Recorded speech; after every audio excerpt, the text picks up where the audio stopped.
దళితుల ప్రాణాలకు రక్షణ కల్పించడంలోనూ వారి ప్రాణాలకు విలువ కట్టడంలోనూ వివక్ష చూపించే ప్రభుత్వాలు చివరికి ప్రజల ముందు తగిన మూల్యం చెల్లించుకోవాల్సి వస్తుందని మాదిగ రిజర్వేషన్ పోరాట సాధన సమితి వ్యవస్థాపక అధ్యక్షులు బుంగా సంజయ్ ఘాటుగా వ్యాఖ్యానించారు. శుక్రవారం కాకినాడలోని ధర్నా చౌక్ వద్ద భారీ జన సమీకరణ మధ్య నిర్వహించిన మాదిగల ఆత్మగౌరవ గర్జన కార్యక్రమంలో ఆయన మాట్లాడారు. ఈ కార్యక్రమాన్ని ఎంఆర్పీఎస్ రాష్ట్ర ప్రధాన కార్యదర్శి బజ్జంగి సుధాకర్ అధ్యక్షతన నిర్వహించారు. రాష్ట్రంలోని వివిధ జిల్లాల నుంచి మాదిగ సంఘాల నాయకులు, కార్యకర్తలు పెద్ద సంఖ్యలో పాల్గొన్నారు. ఈ సందర్భంగా బుంగా సంజయ్ మాట్లాడుతూ రాయలసీమకు చెందిన మాదిగ ఉద్యమ నాయకుడు టీఎం రమేష్ హత్య ఘటనపై ప్రభుత్వం నిర్లక్ష్యంగా వ్యవహరించిందని విమర్శించారు.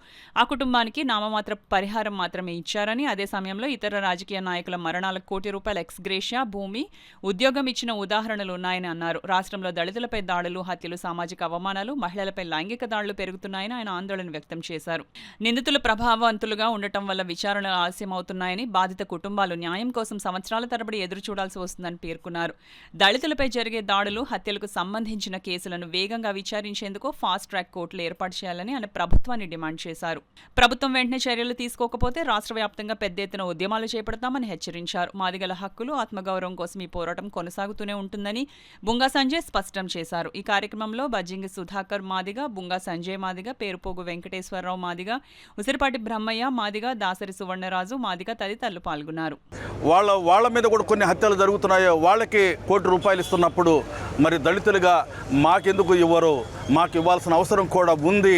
అదేవిధంగా భవిష్యత్తులో ఇలాంటి దాడులు జరగకుండా ఖండించేలాగా, ఇలాంటి దాడులు జరగకుండా చర్యలు తీసుకునేలాగా రాష్ట్ర ప్రభుత్వం కూడా వెంటనే బాధ్యత వహించాలని మేము డిమాండ్ చేస్తూ, ముఖ్యంగా పాలకులు ఎవరైనా ఈ రోజున రాష్ట్ర వ్యాప్తంగా, దేశవ్యాప్తంగా దళితుల మీదే దాడులు జరుగుతూ ఉన్నాయి.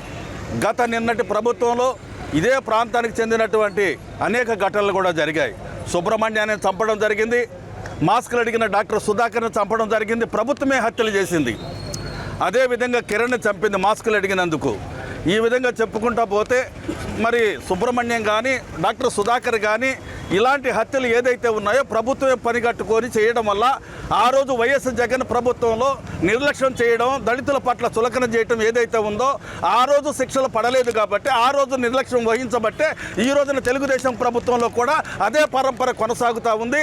తెలుగుదేశం ప్రభుత్వం వెంటనే దళితుల పట్ల, దళితులకు జరుగుతున్న అన్యాయం పట్ల వెంటనే స్పందించాలని మేము డిమాండ్ చేస్తూ, మరి హోంశాఖ మంత్రి కూడా తక్షణమే ఈ చర్యల్ని ఖండించడమే కాదు, ఆ కుటుంబాలని పరామర్శించి మాకు న్యాయం జరిగేలా చేయకపోతే రాష్ట్ర వ్యాప్తంగా ఆందోళన చేస్తామని సందర్భంగా మేము తెలియజేస్తాం. అగ్రవర్ణాలు చనిపోతే కోటి రూపాయలు, 5 ఎకరాల భూమి, అలాగే ఉద్యోగం, అట్రాసిటీ చట్టంలో లేనటువంటి ఒక చట్టాన్ని వాళ్ళు కొత్తగా రూపొందించి అగ్రవర్ణాలకు ఇస్తున్నటువంటి ముఖ్యమంత్రి చంద్రబాబు నాయుడు గారు కానీ, పవన్ కళ్యాణ్ గారు కానీ, లేకపోతే మా దళిత బిడ్డ అయినటువంటి హోమ్ మినిస్టర్ అనితమ్మ గారు కానీ మేము ఒకటే సూటిగా ప్రశ్నిస్తూ ఉన్నాం, లేకపోతే లోకేష్ గారికి కానీ, ఈ రాష్ట్రంలో కోవా బండి నమ్ముకునే వ్యక్తికి కూడా లేనటువంటి దౌర్భాగ్య పరిస్థితి ఈరోజు దళితుల్లో ఉన్నదని చెప్పేసి ఈరోజు ఈ సందర్భంగా తెలియజేస్తూ ఉన్నాం. అంటే దళితులు మాన ప్రాణాలు పోయినా ఈ రాష్ట్రంలో ఉన్నటువంటి ఏ ముఖ్య నాయకులు కూడా మాట్లాడలేనటువంటి పరిస్థితిలో ఈ రాష్ట్ర ప్రభుత్వం ఉన్నదంటే మేము తిరుగుబాటు చెయ్యాలా లేదా అన్నది మీరు నిర్ణయించుకోవాలని చెప్పి సందర్భంగా తెలియజేస్తూ ఉన్నాం.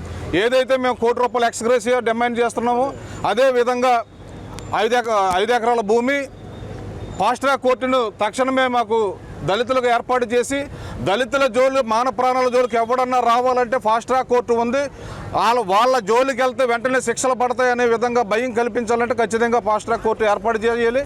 లేదంటే ఇది రాష్ట్ర వ్యాప్తంగా మా ఉద్యమం ప్రభంజనం అవ్వకముందే ఈ కేంద్ర రాష్ట్ర ప్రభుత్వాలు కళ్ళు తెరిచి తక్షణమే ఈ ఘటన మీద మీరు స్పందించాలని చెప్పేసి మేము డిమాండ్ చేస్తూ ఉన్నాం. నా పేరు బుంగా సంజయ్ మాదిగ, ఎంఆర్పీఎస్. మాదిగ ఆత్మగౌరవ గర్జన పేరు మీద కాకినాడలో బుంగా సంజయ్ ఆధ్వర్యంలో ఈ కార్యక్రమాన్ని నిర్వహించడం జరుగుతూ ఉంది. ఈ సందర్భంగా ఆంధ్రప్రదేశ్లో ఉండబడినటువంటి మాదిగ సంఘాలంగా, ఆంధ్రప్రదేశ్లో ఉండబడిన దళిత సంఘాలంగా ఈ రాష్ట్ర ప్రభుత్వాన్ని సూటిగా హెచ్చరిస్తూ ఉన్నాం. మీ వైఖరి మార్చుకోవాలి, తక్షణమే దోషులను శిక్షించే విధంగా ముందుకెళ్లాలని చెప్పని కోరుతున్నాం. అదేవిధంగా ప్రత్యేకంగా ఈ రాష్ట్రంలో కూటమి ప్రభుత్వం వచ్చిన తర్వాత క్రైస్తవులకు రక్షణ లేకుండా పోయింది. క్రైస్తవులని చర్చిలను కూల్చినా, చర్చిలను ధ్వంసం చేసినా అడిగే దిక్కు లేకుండా పోతున్నారనే పేరు మీద కూటమి ప్రభుత్వం వ్యవహరిస్తూ ఉంది. దానికి ఉదాహరణ రఘురామకృష్ణంరాజుని హెచ్చరిస్తూ ఉన్నారు. ఖబర్దార్ రఘురామకృష్ణంరాజు గారు, మీరు ఆంధ్రప్రదేశ్లో ఉండి నియోజకవర్గంలో, నీ నియోజకవర్గంలో దగ్గరుండి దళితులకు సంబంధించినటువంటి క్రైస్తవులకు సంబంధించిన చర్చలను కూలుస్తూ ఉన్నాం. నువ్వు రాష్ట్రంలో అధికారంలోకి రావడానికి, కూటమి ప్రభుత్వ అధికారంలోకి రావడానికి అక్కడ దళితుల ఓట్లు లేవా, క్రైస్తవుల ఓట్లు లేవా, ముస్లింల ఓట్లు లేవా, ఏ ఓట్లు లేకుండా ఒక రాజులేస్తేనే నువ్వు ఎమ్మెల్యే అయ్యావన్న విషయాన్ని కూడా మేము గుర్తు చేస్తూ ఉన్నాం. ఆయనే కాదు, ఈ రాష్ట్రాన్ని పరిపాలిస్తున్న చంద్రబాబు నాయుడు గారిని హెచ్చరిస్తూ ఉన్నాం. ఈ రాష్ట్రాన్ని డిప్యూటీ సీఎం ఉండబడినటువంటి పవన్ కళ్యాణ్ గారిని హెచ్చరిస్తూ ఉన్నాం. ఈ రాష్ట్రానికి హోంమంత్రికి ఉండబడినటువంటి అనితమ్మ గారికి కూడా సూటిగా మేము చెప్తా ఉన్నాం. దళితుల మాన ప్రాణాలు కాపాడే దగ్గర మీ ప్రభుత్వం విఫలమవుతుంది. దళితుల మాన ప్రాణాలను రక్షించే దగ్గర మీరు ముందుకు రావాలి. క్రైస్తవుల హక్కులను, క్రైస్తవుల ఆత్మగౌరవాన్ని కాపాడే దగ్గర మీ ప్రభుత్వం విఫలమైంది. దాన్ని కాపాడే వరకు కూడా మీరు ముందుకు రావాలి. లేకుంటే ఆంధ్రప్రదేశ్లో మాదిగ సంఘాలంగా, దళిత సంఘాలంగా, క్రైస్తవ ముస్లిం మైనార్టీలను కలుపుకొని ఆంధ్రప్రదేశ్ ప్రభుత్వాన్ని కూల్చే విధంగా కూడా మేము ముందుకెళ్తామని సందర్భంగా హెచ్చరిస్తా ఉన్నాం.